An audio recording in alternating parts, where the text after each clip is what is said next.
বান্দরবান সদর উপজেলার সুয়ালক এলাকায় অবস্থিত বান্দরবান সেনানিবাস। গহীন অরণ্য ছেয়ে নেমে এসেছে নিকষ কৃষ্ণপক্ষীয় নিশি। পাহাড়ি হিমেল হাওয়ায় রুক্ষ বৃক্ষপল্লবগুলো অদ্ভুত খসখসে ধ্বনি তুলছে। ক্যাম্পের সিক্রেট অপারেশন কন্ট্রোল রুমে প্রকাণ্ড কাঠের টেবিল ঘিরে উপবিষ্ট সেনাবাহিনীর উচ্চপদস্থ কতিপয় কর্মকর্তা। টেবিলে বিছানো বিস্তীর্ণ ট্র্যাকিং ম্যাপ ও গহীন জঙ্গলের স্যাটেলাইট ইমেজ।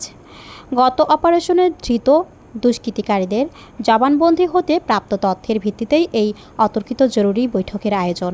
দুর্জয় কক্ষে প্রবেশ করতেই টেবিলের চারপাশে বসা মেজরের সহকর্মী ও অধস্তন কর্মকর্তারা সোজা হয়ে দাঁড়িয়ে সামরিক প্রথায় সালাম জানালেন।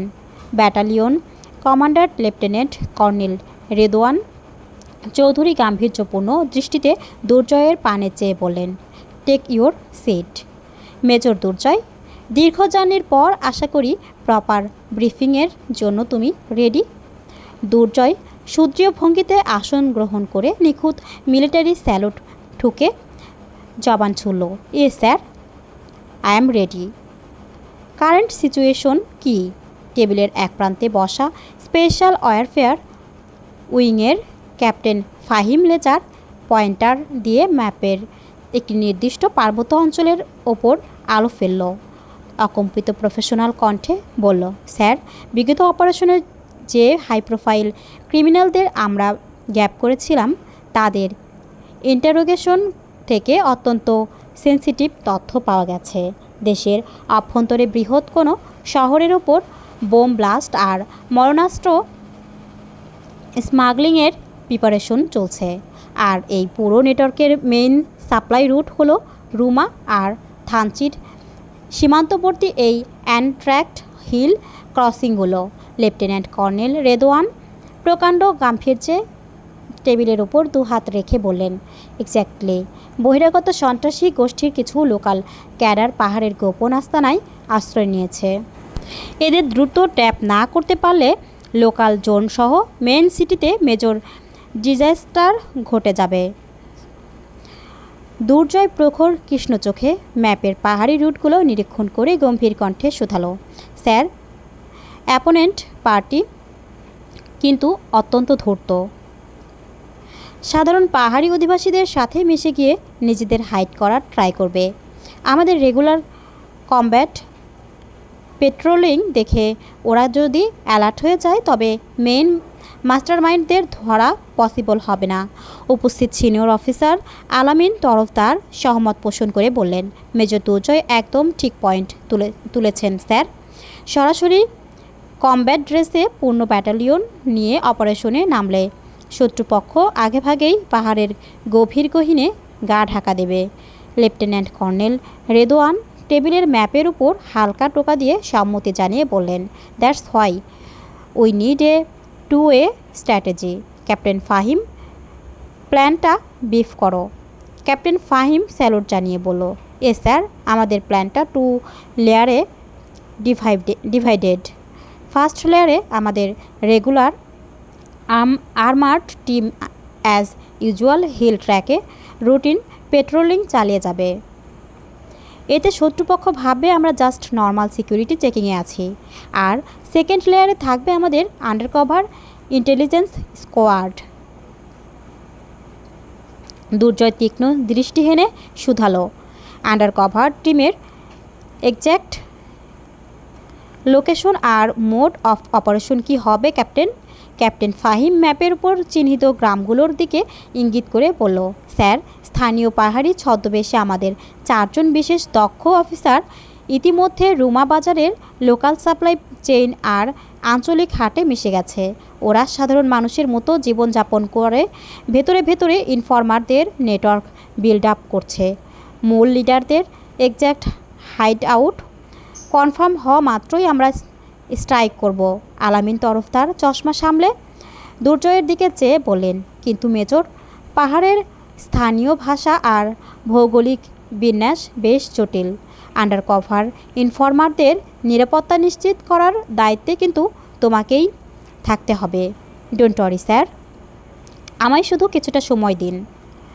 শত্রুপক্ষের প্রতিটা মুভমেন্টের সঠিক হিসেব আমরা বুঝে নেব। কোনো ভুলচুক হবে না। লেফটেন্যান্ট কর্নেল রেদওয়ান চৌধুরী সন্তুষ্ট চিত্তে মাথা নেড়ে দুর্জয়ের সুঠাম কাঁধে হাত রেখে বললেন, অল দ্য বেস্ট মেজর দুর্জয়। দেশ আর হাজারো মানুষের নিরাপত্তা এখন তোমাদের উপর নির্ভর করছে। Be careful and execute the mission successfully. মাত্র 2 দিন, মাত্র কটা প্রহরেই মানুষটাকে এক অদ্ভুত মায়াজাল বুনে দিয়ে গেছে কায়রার চঞ্চল জীবনে। প্রকাণ্ড শয্যায় একাকী শুয়ে তন্দ্রাহীন নয়নে সিলিংয়ের দিকে চেয়ে আছে কায়রা।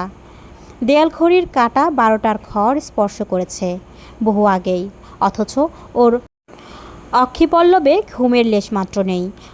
অভ্যাস বড় বিচিত্র জিনিস। কত অল্প দিনেই না ওই উষ্ণ প্রখর বুকটাতে মুখ লুকিয়ে পরম নিশ্চিন্তে ঘুমিয়ে পড়ার অভ্যাসটা রপ্ত করে ফেলেছিল ও।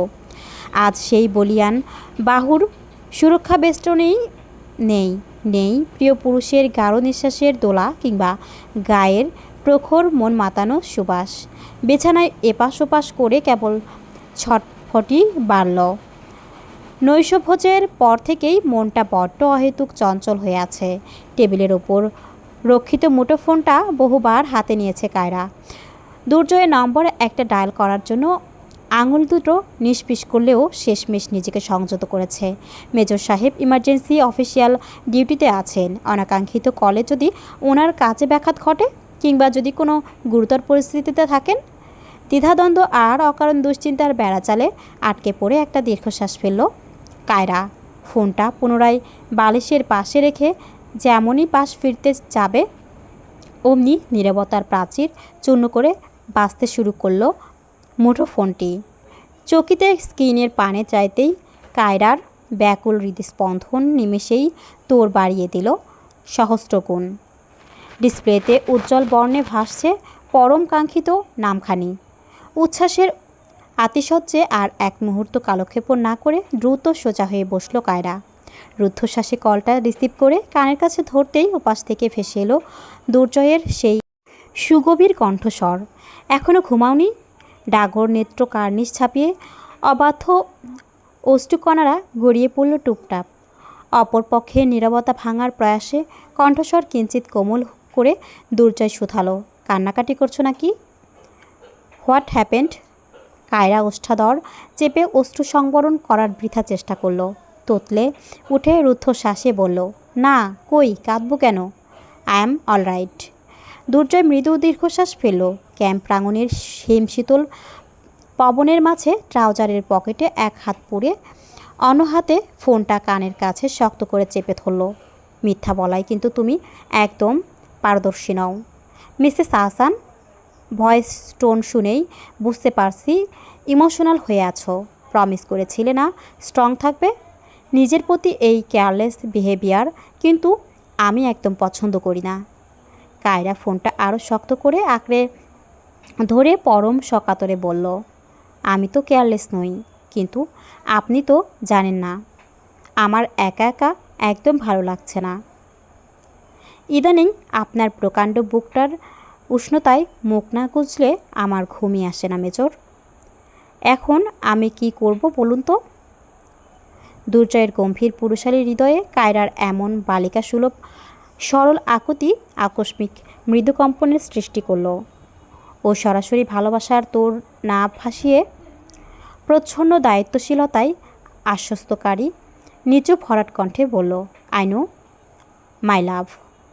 সাডেনলি হ্যাবিট চেঞ্জ হলে সামলানো একটু টাফ হয়, বাট লিসেন, এই ডিস্টেন্সটা আমাদের রেসপন্সিবিলিটির একটা পার্ট। তুমি আমার ওয়াইফ, একজন সোলজারের স্ট্রেংথ। তুমি এভাবে ভেঙে পড়লে আমি এখানে কনসেন্ট্রেট করব কিভাবে বলো? Take a deep breath and cool down. দুর্জয়ের শান্ত প্রজ্ঞাপূর্ণ প্রখর ভরসার কথাগুলো কায়রার উদ্বেলিত বক্ষপিঞ্জরে সহসা মলমের ন্যায় প্রলেপ দিল। ও চোখের কোণ মুছে অস্ফুটে বলল, আপনি নিজের কেয়ার করবেন, আর প্লিজ কোনো ডেঞ্জারাস সিচুয়েশনে নিজেকে পুশ করবেন না। আমার কিন্তু ভীষণ ভয় করে। দুর্জয়ের উপাসের বালিকার ব্যাকুলতায় মৃদু আলতো হাসল।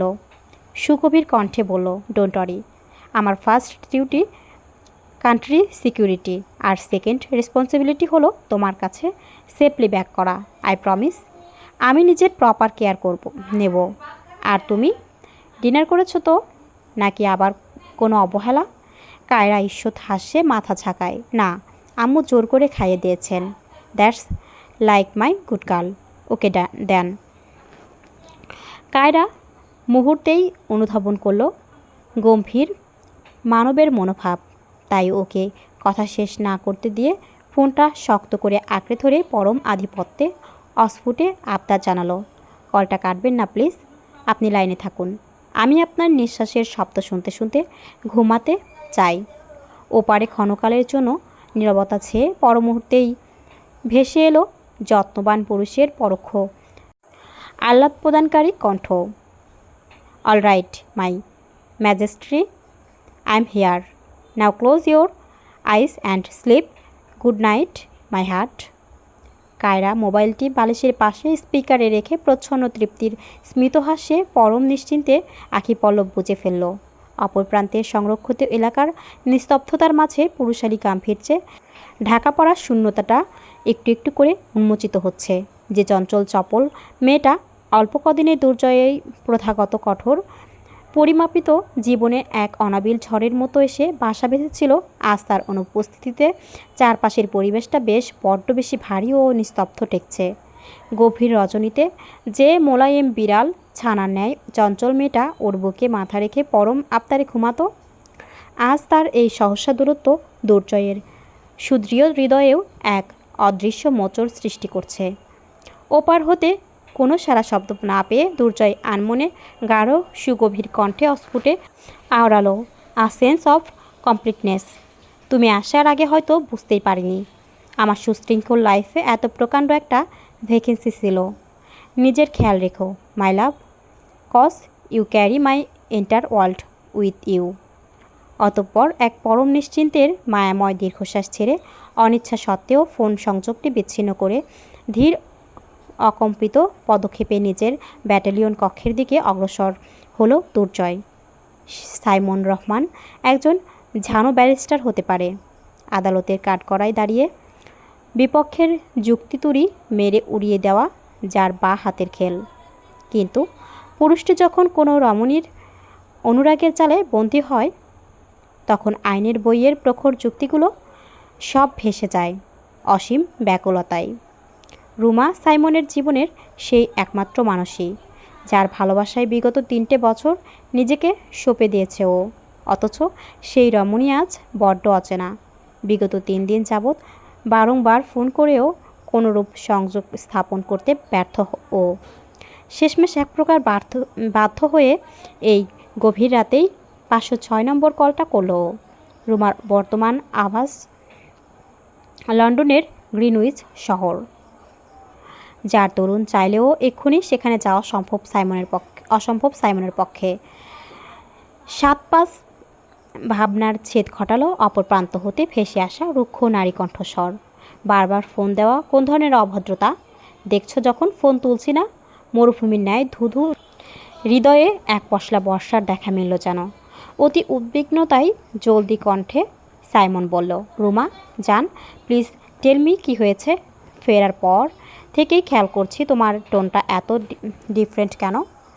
এনিথিং রং জান? ওপার থেকে ভেসে এলো এক অনাসক্ত ক্লান্ত দীর্ঘশ্বাস। রুমা অত্যন্ত শীতল কণ্ঠে বলল, কিছুই হয়নি Simon, I am just tired. অকারণ অত ড্রামা করো না তো। সাইমন হাতে থাকা কাচের গ্লাসটা চেপে ধরে নিজের উদ্বেগ সামলানোর বৃথা চেষ্টা করলো। Drama? Ruma, I know you. 3টে বছর ধরে আমি তোমাকে চিনি। রিলেশনশিপে কোনো প্রবলেম হলে বা মন খারাপ থাকলে তুমি সোজা বলতে পারো, কিন্তু কাল থেকে তুমি আমাকে অ্যাভয়েড করছো, মেসেজ সিন করে রিপ্লাই দিচ্ছ না। হঠাৎ এই ডিস্টেন্সের মিনিং কি? রুমা বিষণ্ণ কণ্ঠে জবাব দিল, সব কিছুরই একটা এন্ডিং থাকে সাইমন। আমরা মনে হয় একটু বেশি তাড়াহুড়ো করে ফেলেছিলাম। আমার মনে হয় this relationship is not working anymore. সাইমনের যেন মাথায় বাজ পড়ল। অতি চাপ প্রয়োগ করায় হাতে থাকা কাচের গ্লাসটা ঝুরঝুর করে ভেঙে গেল। ও রুদ্ধশ্বাসে আকুল হয়ে চেঁচিয়ে উঠল, হোয়াট? নট ওয়ার্কিং অ্যানিমোর মানে কি? Ruma, have you lost your mind? হঠাৎ করে কোনো রিজন ছাড়া এসব কি বলছো? আমাদের ফিউচার নিয়ে কত প্ল্যান ছিল। আমার হাতে থাকা কেসটা মিটলেই তো আমরা ম্যারেজের কথা বলতাম। রুমা কোনো প্রকার আবেগ না দেখিয়ে বিরক্ত কণ্ঠে বলল, ফিউচার প্ল্যান চেঞ্জ হতেই পারে সাইমন। অতিরিক্ত পসেসিভনেস আর এক্সপেকটেশনের বোঝা আমি আর ক্যারি করতে পারছি না। So please don't call me again. Ruma শোনো, জাস্ট 1 মিনিট আমার কথাটা। সাইমনকে নিজের আকুলতা প্রকাশের ন্যূনতম সুযোগটুকুও না দিয়ে রুমা ফোনটা টুস করে কেটে দিল। হাতে বিদ্যমান ক্ষত হতে গলগলিয়ে পড়ছে রক্তিম তরল, অথচ সেদিকে কোনো হেলদোল না দেখিয়ে ধপ করে বিছানায় বসে রক্তাক্ত হাতেই চুলগুলো শক্ত করে আঁকড়ে চেঁচিয়ে উঠল সাইমন। বড্ড মায়ায় পড়েছিল যে, কাটাবে কীভাবে? আদালত প্রান্তরে প্রখর রৌদ্র রশ্মি আশ্রে পড়েছে বহুগুণ। আজ রিয়ার কেসের অত্যন্ত গুরুত্বপূর্ণ ও জটিল এক শুনানি। প্রতিপক্ষের চক্রান্ত চূর্ণ করে রিয়ার স্বামীকে আজই কাঠগড়ায় হাজিরা দিতে হবে। বান্ধবীকে মানসিক শক্তি জোগাতে তাই রিয়ার সাথে আদালতে এসে উপস্থিত হয়েছে পায়রা। বিচার কাজ শুরু হওয়ার পূর্বে প্রয়োজনীয় নথিপত্র চূড়ান্ত পর্যালোচনার উদ্দেশ্যে ওরা সোজাসুজি ব্যারিস্টার সাইমন রহমানের চেম্বারের অভিমুখে অগ্রসর হলো। দরজা ঠেলে ভেতরে প্রবেশ করতেই পায়রার চকিত দৃষ্টি আটকে গেল সাইমনের উপর। সদা পরিহাসপ্রিয়, সুবিন্যস্ত ও আত্মবিশ্বাসী পুরুষটিকে আজ ভীষণ অচেনা, বড্ড বিধ্বস্ত ঠেকছে। সুগঠিত চেহারায় এক রাতের ব্যবধানেই জমেছে ক্লান্তি ও অবসাদের গাঢ় ছায়া। চশমার আড়ালে অতল অক্ষিপট দুটো রক্তাভ ও শুষ্ক। সাইমন ওদের দিকে একবার নিষ্প্রভ দৃষ্টিতে চেয়ে টেবিলের ফাইল গুছিয়ে অতি সংক্ষেপে বলল, এসেছেন?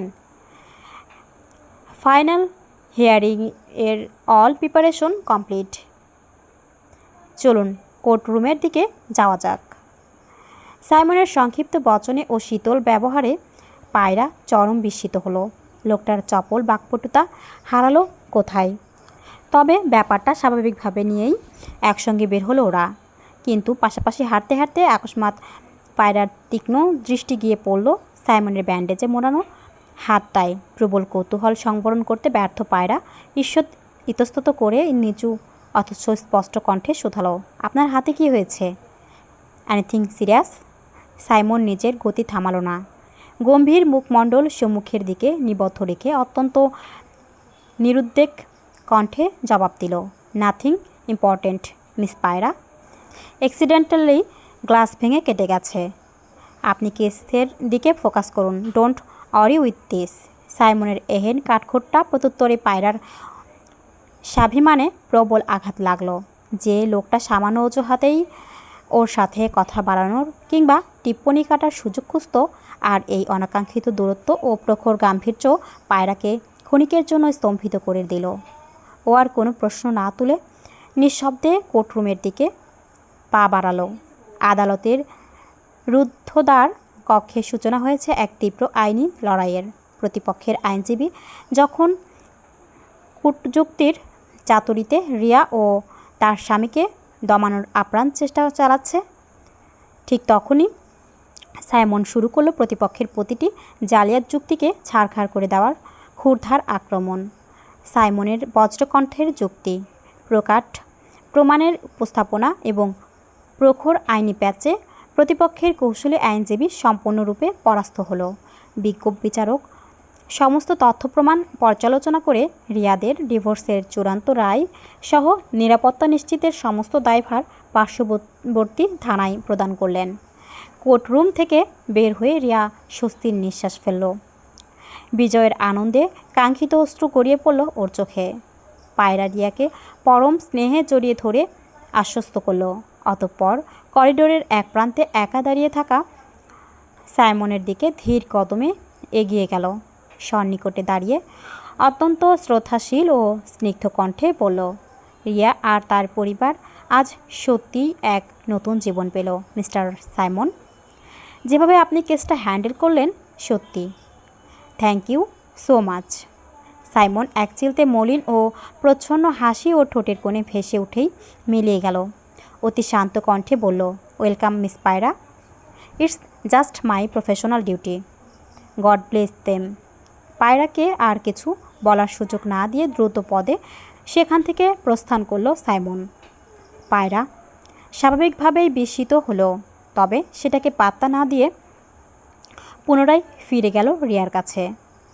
ভিডিওটি কেমন লাগলো অবশ্যই কমেন্ট করে জানাবেন এবং পরবর্তী পর্ব সবার আগে পেতে চ্যানেলটিকে সাবস্ক্রাইব করে পাশে থাকবেন। ধন্যবাদ।